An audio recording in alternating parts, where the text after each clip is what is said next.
Hello everyone, Ruby Ravel here, a riotous, raggedy workaholic here to talk to you today about Mars in Virgo and its opposition to Saturn and trine to Jupiter.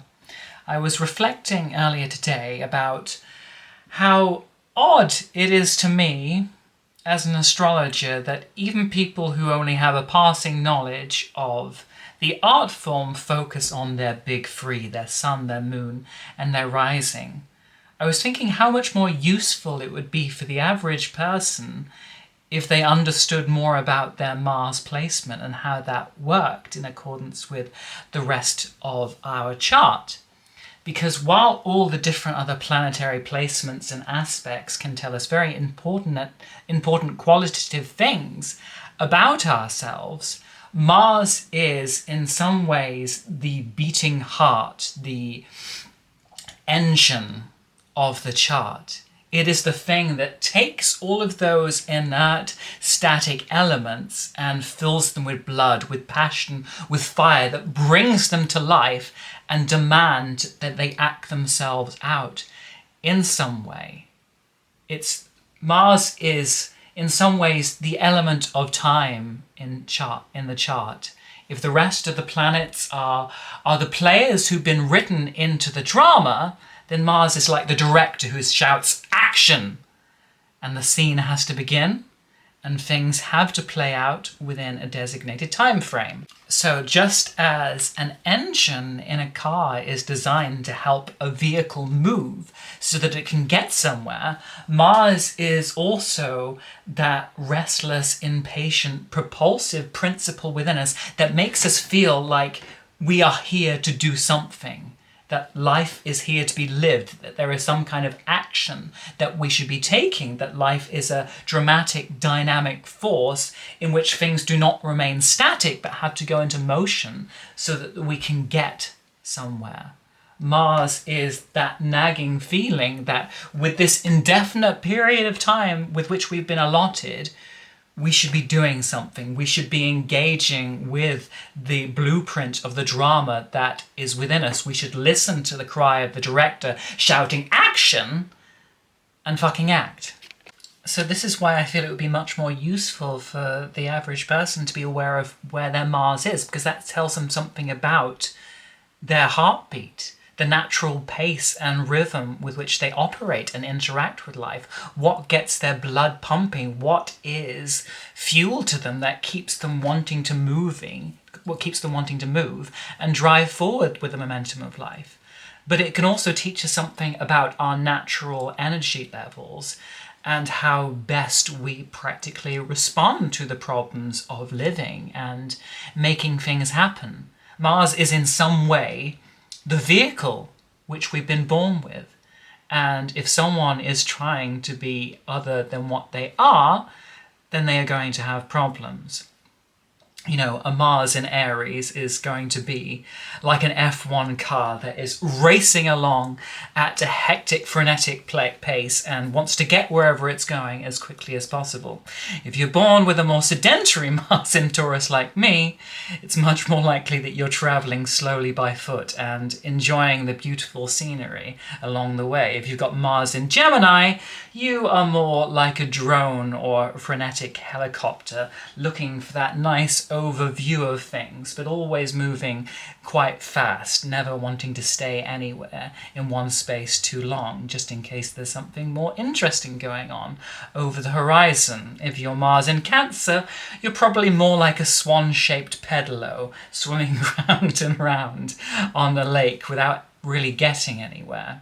So if you're trying to be something that you're not, if you're trying to live up to a energy level or a rhythm or a way of making things happen that isn't in accordance with your own nature, then it's a bit like trying to make an F1 car into a helicopter. You have to learn to work within your element if you want to find what makes you operate and act most effectively in this world. You know, our body and our natural alchemical energies are in some way part of the programming of what we are. And if we learn to work with them, it's very practical. It's like learning to work with a machine. You have to know what makes it work, what makes it drive, how to turn the key in the ignition, what different gears to shift into at different times, all the different quirks and peccadillos of the vehicle that you're operating to get the best performance out of the machine. Likewise, if we know which house Mars is placed in a chart, we can also find the area in life in which our Mars needs to feel powerful in order for the rest of our chart to be lit up, to feel alive, vital, purposeful. For instance, in my own case, Mars is in the 3rd house, which means I feel most passionate and alive when I am filled with ideas that make me feel excited, that make me feel like I'm learning about the world, but also the desire to then express and teach and share my thoughts and desires with other people and to be recognized for my strength in that capacity. But if our Mars isn't able to do those things that our chart indicates, then it gets depressed, it becomes inert, static, it ceases to believe in itself, and that produces a languor and a lack of drive that will ultimately affect the rest of our chart. So it is very important to know how to treat our Mars correctly and to give it what it wants so it can keep that blood and adrenaline pounding to keep the rest of the chart alive. Now, in order to get to know Mars in Virgo better, as a transit and as a placement, I want to compare how Mars in Virgo and Mars in Leo would both tackle and deal with the same problem. If we think about them being that moment of action where we go on stage, well, how would these two different Mars placements deal with the problem of announcing their presence on stage and then playing their part in the drama of life?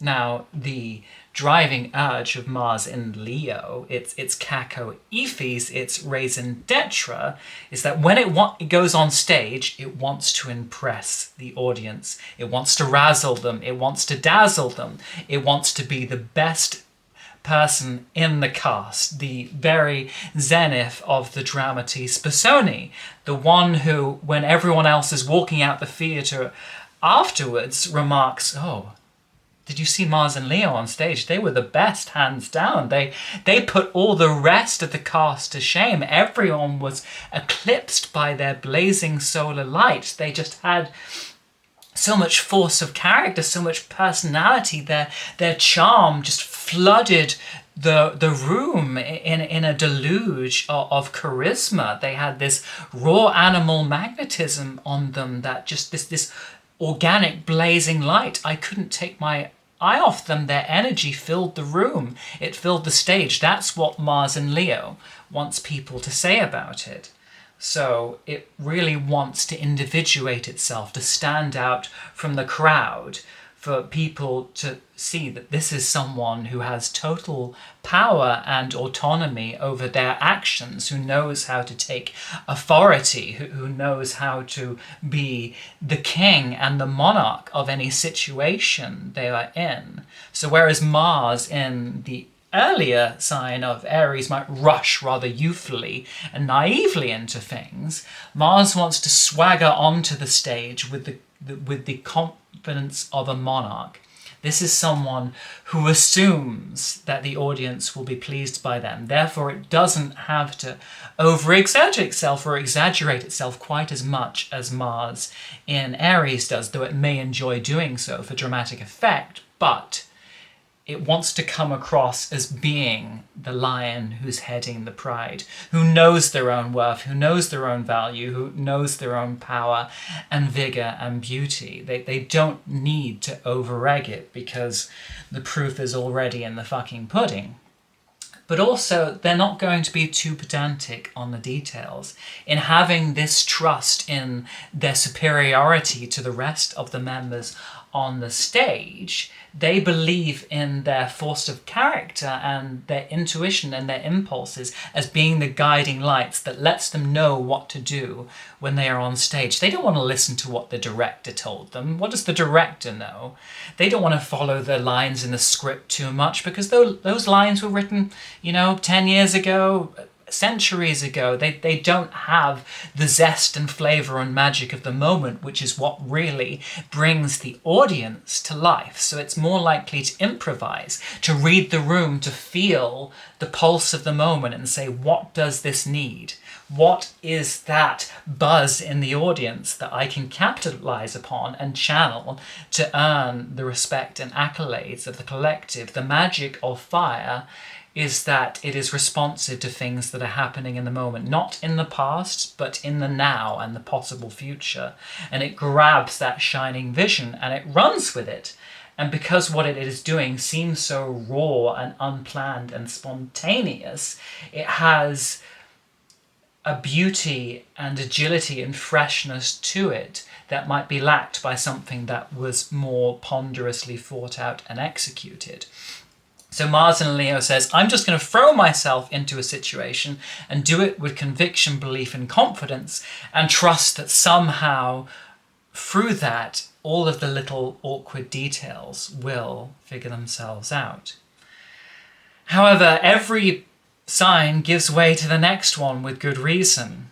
And while there are times when doing that works in Mars and Leo's favour, there's other times where it throws itself onto stage and suddenly realizes it has no idea what to do.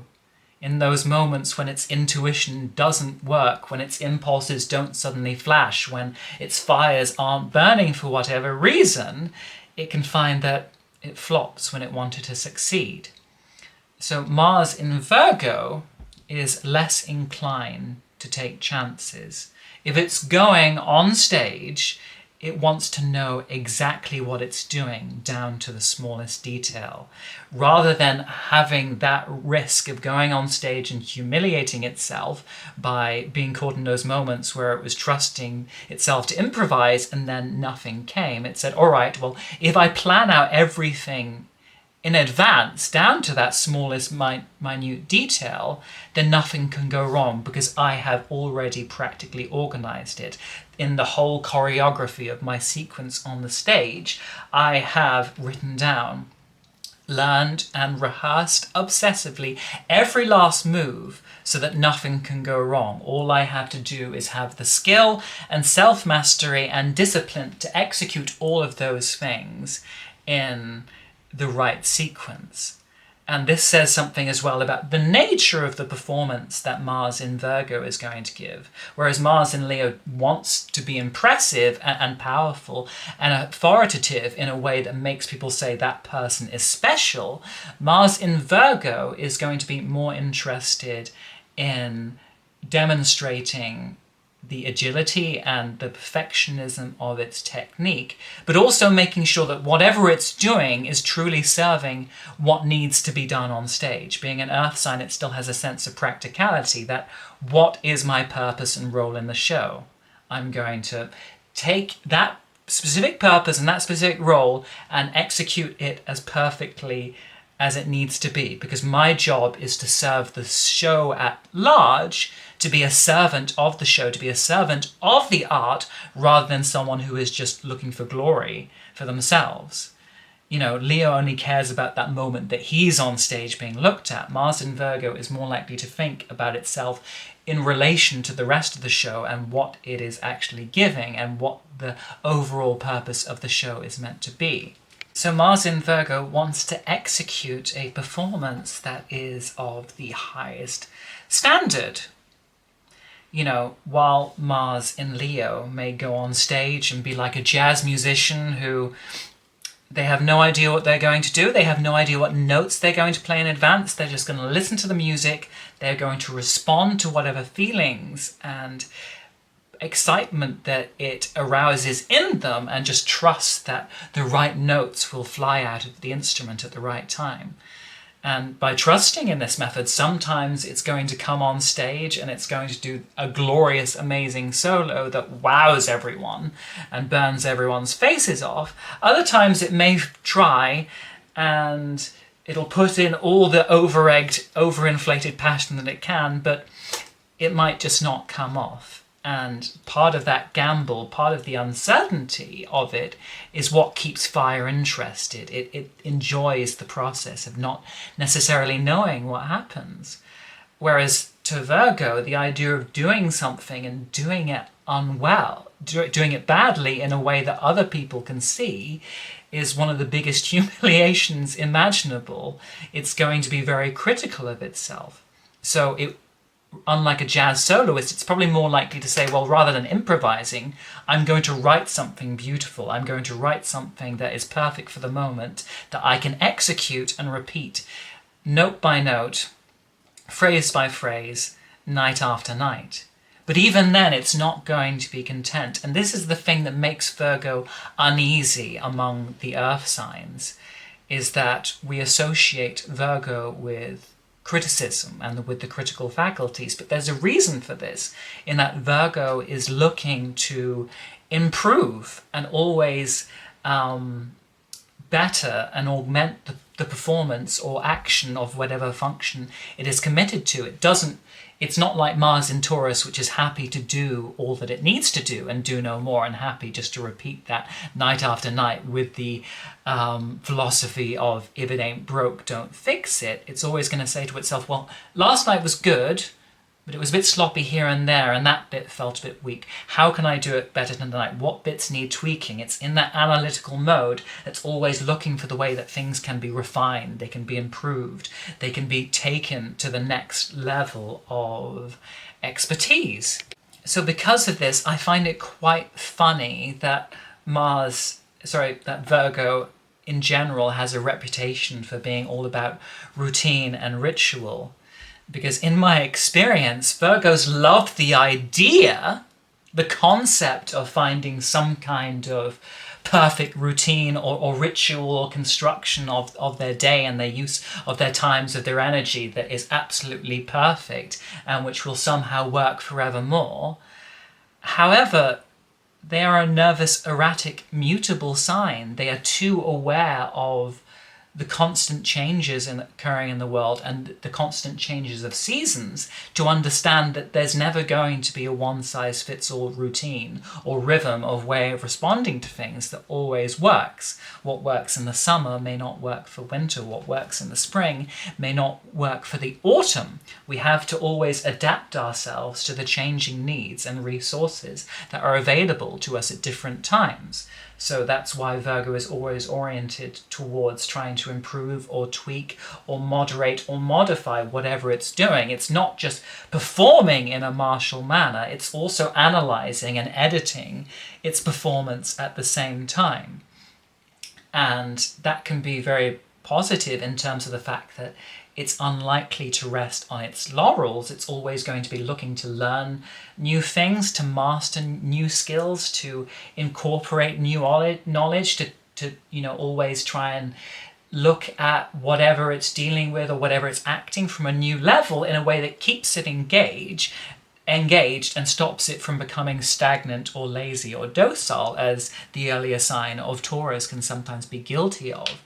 But this constant mental restlessness that always feels nothing is ever quite good enough, that it can always be better, can sometimes mean that Mars in Virgo can end up overthinking itself or over-criticizing itself over efficacy. In its desire to want to always improve its performance and to be better, it can be so nervous about getting anything wrong, or about regressing or doing a worse performance or not always reaching that next level, that the very strain and pressure it puts on itself to always be improving can lead to nervous exhaustion, can lead to this kind of erratic, neurotic clumsiness in which all of that self-critical energy makes it lose some of the perfectly poised composure that it is hoping to contain. So Mars in Virgo can sometimes spend so long obsessing, plotting, planning, analysing, and just looking at all the different ways in which it could do or execute something in the best possible way, that it ends up not doing it at all. It can be overthinking and over-criticising and self-criticising as a form of procrastination, because it's so nervous about getting things wrong, because it's so nervous about not just being able to trust the moment. It doesn't feel that leonine authority in its ability just to ride the flames of its passions and hope that it will get it to the right place. It feels that need to be in control of all of those minutiae. And if just one of those things feels out of place or a point of uncertainty, it can make the whole edifice on which its operating procedure is running collapse out of nervousness. So while Mars in Leo wants to convey and put across that sense of being a king who is secure and confident in the worth and might of his own throne, the level of confidence and strength and power that Mars in Virgo conveys is going to be very dependent on their mood. The fact is, what Mars in Virgo really feels it should be is somehow the absolute mistress of everything. Because of its longing to be self-sufficient, to be this wise woman, this authoritative witch who lives in the woods, who has the answer to everything, it feels that it should be a know-it-all, that there is no natural, useful skill under the sun that it shouldn't have mastered. And because of that desire to achieve so much self-mastery, it does have a lot of nervous energy that it can channel into juggling and developing and refining many different skills at once. But its lack of contentment with itself, its nagging self-criticism and insecurity can make it an irritable or spiky personage at some times, because it is very hard for it not to see its own self-criticism constantly reflected in the outer environment and world with which it is interacting.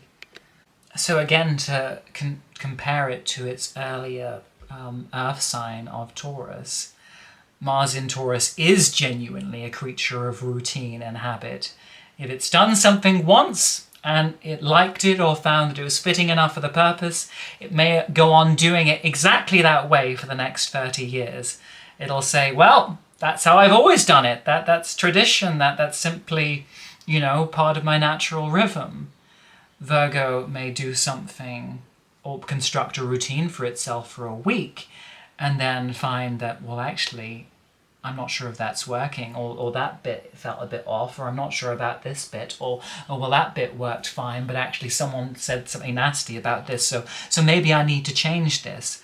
And so, far from being a creature totally of routine, it's rather a creature of obsessively modified routine, always chopping and changing things. A good example of this, though he had Moon in Virgo rather than Mars, was Frank Zappa, who, even when his band was touring on the road, he was constantly increasing the repertoire, he was constantly teaching them new songs, he was constantly changing the arrangements of those songs. They never settled because of that Virgoan desire to always find the perfect form for something, but understanding that in a world that is ever-changing, a form that is perfect for one moment may not be perfect for the next. And so things have to keep being tweaked to keep them alive and to respond how we're feeling about them at the time.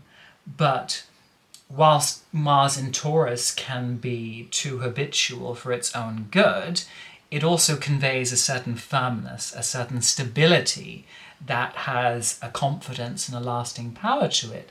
Whereas that dissatisfaction, that discontentment, means that Mars in Virgo actually conveys a lot of raw anxiety, because it's always worried that whatever it's done isn't quite good enough, and therefore can generate nervousness and anxiety in those around it at the same time, because on some level it is always craving a validation and approval that it will never really get because it won't give it to itself. But the other big difference between Mars in Leo and Mars in Virgo is that Mars in Leo's actions are primarily self-oriented. Like I said, it wants to come on stage. It wants to win the plaudits, applause, and adulation of the crowd so that through their validation and cheer, it can feel good about itself. It can feel special. So its actions are essentially self-glorifying and self-gratifying in their ultimate end goal. But in order for Mars in Virgo to feel powerful, its actions are not solely dependent on its own feelings, because it wants to feel powerful through its ability to be of use and service to other people. Its actions are oriented towards filling the needs and desires of others rather than itself, because itself can only feel fulfilled if it feels like its actions, its skills, its abilities, its wisdom, its knowledge is being used to help other people out there in the world. So when you understand that Mars in Virgo is motivated by its desire to be useful to other people, then its self-criticism begins to make sense. Because if you are serving a multitude of individual, different people, all of them are going to come to you with different needs, with different problems, with unique situations that cannot necessarily be solved or dealt with in the same way. You know, Virgo in Mars is like Athena, who of the gods was the goddess of wisdom, of strategy, of war, who gave advice to people, who told them tactically how they could deal with different problems. And when you are embodying that Virgoan archetype that likes to play the healer, the wise woman, the advisor, the counselor, the therapist, the friend who is the agony aunt, you can't be one of these Sagittarian preachers who goes before goes into a pulpit before a church audience and delivers a big, grand, all-encompassing sermon like I'm doing now to titillate the entire audience and say something that will somehow be of meaning to everyone.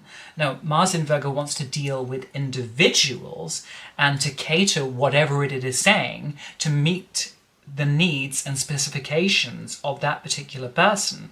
And to do that, it has to be critical, because it can't afford just to see everyone as being the same grey faceless mass who it can deliver some one-size-fits-all information to. It says, no, I'm going to take you as an individual, I'm going to examine you down to the smallest minutiae and details and think about all the aggregates of different things that make you uniquely you, so that I can give you a solution that works for you and for you alone.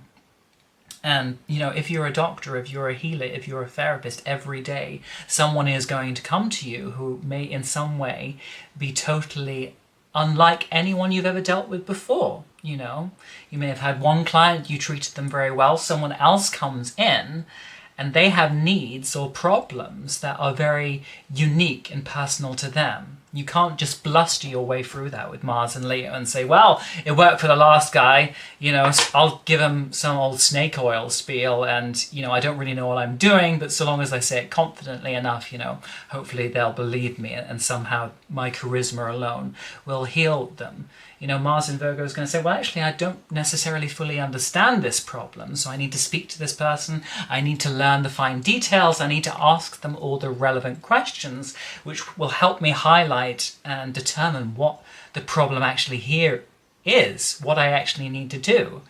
And if after that I don't really know, either I'll refer him to another specialist, or I'll say, give me a week, I don't know much about this problem now, but I will read every fucking textbook in the land on that particular problem or difficulty, and I will come back to you next week as an authority, and then together we will figure out what to do. So, when you are meeting the needs of others, you are constantly humbled by your own inadequacies and ineffectiveness. you can't rest on your laurels because those laurels are always being trimmed away and nibbled at by the demands of the time. And part of this is also reflected in the fact that the energy of Virgo is the energy of autumn and of the harvest. So whereas Leo rules the height of summer, where everything's at its zenith, where everything is floribundant and overgrown, and because of that, we can afford to be wild. We can afford to have these big festivals and feasts in which we dance, sing, and just enjoy ourselves, because times are good. There's nothing that really needs to be doing at the moment. We've done all the hard work previously. Now we can enjoy ourselves. But when Virgo comes along and ruling the harvest time, she shows us the fruits of our labours. She shows us the results of the work that we have put in for the rest of the year. And we may have a good harvest one year, we may have a lean one the next year. And that's why Virgo needs her critical powers at that time of year, because she's saying, okay, well, we didn't get a very good harvest. Why? What did we do wrong? How could we prepare things better? How could we make better precautions so that we do get the harvest that we want next year? She can't afford to be habitual. She can't afford just to sit around on her throne, because she is responding to the tyranny and the changeability and the mutability of nature, and feels that mutability and changeability within her very bones and essence. Now, Mars, as I've said before, also rules someone's sexuality, their sexual energy, their libido, their sex drive, their raw passion, and how it expresses itself in the act of lovemaking.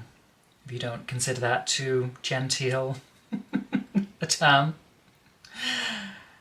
And contrary to its virginal name and some of the unjustified reputation that Virgo has for being cool and frigid, in my experience, Mars in Virgo usually has a very high sex drive. I mean, if you think about virgins, if you think about people who haven't yet had sex, they're horny as fuck.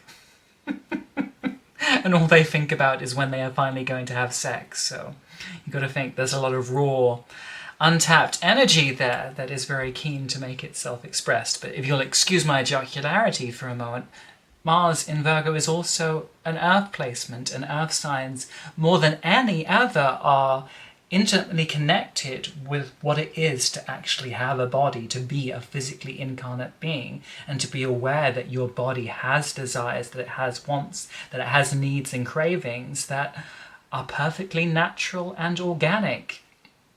Earth signs generally want to be touched, they want their bodies to be pleasured, and they want to please someone else's body. They don't have that shame around physical incarnation that other signs might do. So the sexual awareness and the sensual need and the tactility is usually a very dominant part of the consciousness.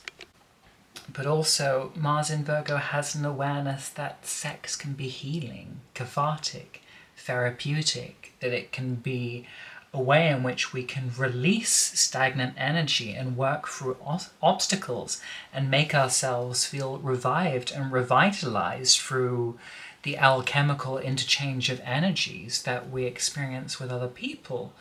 But also with that Mars in Virgo need to feel in control of all of the different elements of its life, sex can sometimes be the one arena in which it feels it can begin to let go. It can let down its guard. It can let go that need to be the meticulous juggler of all the things that are going on, and just allow itself to surrender to the passions and impulses of the moment and enjoy them without overanalyzing them or overthinking about them, which can still be a problem.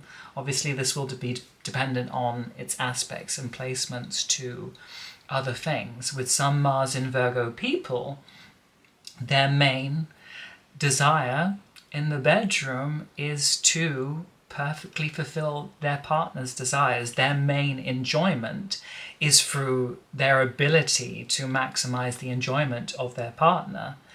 And in that sense, sex can be very focused on the other person. They see themselves as the servant of the other person's pleasure. And naturally, if you're with different people, different partners will receive their pleasure in different ways. For some, that may mean that it takes on the role of being the dominant person who is doing things to the other person to please them. In others, it might be saying, okay, well, the best way I can please my partner is to allow myself just to become the passive, receptive, fluid, mutable, shape-shifting vehicle for whatever they need in the moment.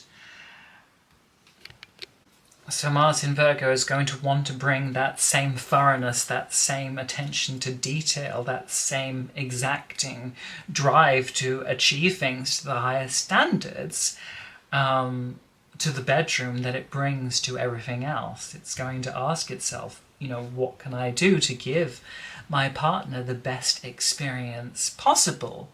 But by doing this, by placing such a high standard upon itself, it may end up treating the act of lovemaking as another problem to be solved, as another job to be executed, rather than just relaxing into the animal passions as they arise in the moment. And they can use that in a good way to have that heightened awareness of their partner's body, to pay attention to all those little details and little ways that they can stimulate their partner to help work them towards that edge of madness, to pay attention and say, okay, when I do this thing, when I do that thing, when I stimulate them in this way, when I cultivate this or that fantasy, that person goes wild. So I know that's a little trick I can have up my sleeve to do things as best I can. And I think if Mars in Virgo is feeling confident in the ability of itself to arouse its partner, to help them climax, to help give them some kind of blissful orgasmic experience, then they'll feel very confident in themselves. But if Mars in Virgo doesn't feel that it's achieved that, then it can be very self-critical. It can be very insecure and may even become sexually avoidant if it's afraid that it is not doing things as well as it could. Anyway, I was hoping to actually get to talking about Mars in Virgo transiting in opposition to Saturn and trining Jupiter in this video, but I ended up getting much more lost and over-involved in this placement than I thought I would. So that will have to be a separate video. Hope you enjoyed this one. If there's any Mars Virgo or Mars in the 6th house or strongly Mars Mercury oriented people watching this video, please share your stories with me, or if you have dealings with someone in your life who is a Mars Virgo person, I would love for you to share narratives of your experience with them, or just, talk to me about whatever you want to talk to me about. It's always nice to hear from you and to have your feedback and, dare I say it, your praise and admiration. That's the Mercury in Leo speaking now. If you want to contact me for more personal reasons, you can message me at thestarsunraveled@outlook.com. I apologise for any comments or messages I haven't responded to yet. I haven't been at home very much lately because, alas, I am a musician too, and it is festival season for me. So I'm a very busy girl. You can follow me on Instagram at Astrology in Underwear, and you can support me on Patreon at www.patreon.com/thestarsunraveled.